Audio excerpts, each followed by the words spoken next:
He's got a great track record and has done a really, really good job wherever he's been, whether it was the coordinator at Southern Cal or the quarterback coach. He's got a history of developing quarterbacks as well as being a very good play caller and a well-organized, good designer of offense. He's been here with us all fall and done a really good job.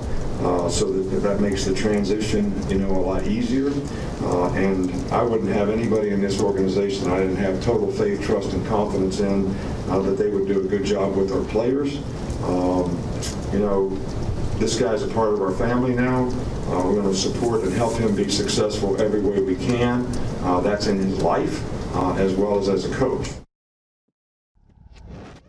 Steve Sarkisian has been named Alabama's next offensive coordinator, taking over the void left by Lane Kiffin when he went to FAU to take the head job there. You just heard Nick Saban praising the former head coach for Washington and USC, talking about Sarkisian now being a part of this Crimson Tide family. Yeah. When you look at Kiffin leaving and Sarkisian filling that spot, do you think this is an upgrade for Alabama at that OC position? I think it's a lateral move. I think Lane Kiffin, Steve Sarkisian, they're basically the same coach. They have really followed each other's footsteps, more so Steve following Lane. He replaced Lane Kiffin at SC when Lane Kiffin left SC to be the head coach at Oakland, the Raiders. And now he's doing the same thing. And I saw the writing on the wall in August when Nick Saban made it known that Steve Sarkisian would come on to be a consultant of some sorts with Alabama.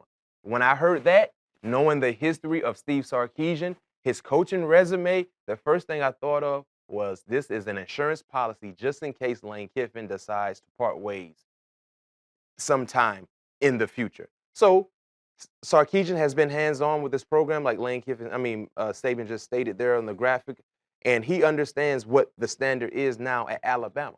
So I don't expect to see a drastic change offensively for the scheme from what they currently run. I think Sarkisian has the same mindset. He understands what Nick Saban wants his offense to look like, and he is prepared to execute it. And Sarkisian has been a quarterback's coach in the past, so he certainly knows how to get an offense going. And you would have to think after a few years, more than likely, Sarkisian will get another opportunity to be a head coach. Kind of needs to rehabilitate his image the way things all went down with the drinking at USC. I think right now, Alabama is the ultimate rehab spot for coaches that are looking for a second chance. Remember, Lane Kiffin was considered to be a cast-off, a guy that can't get things right, a guy that has been known to be arrogant. But under Nick Saban, he became more consistent. He had no other choice because Nick Saban is the pinnacle of pinnacles when it comes to coaches. He is the standard right now in college football. So if you can be hands-on with Nick Saban and you're winning ball games, that's the ultimate rehab facility. So for Sarkisian, who feels like he still has quality years left left in the tank as a coach, trying to get himself dialed in to be focused and to be dependable, doing it there at Alabama with Nick Saban watching over is the ultimate thing he needs to right his wrongs when it comes to his coaching career all over again. And at the end of the day, Nick Saban won 3 titles before Kiffin ever got there. He won one with Kiffin last year.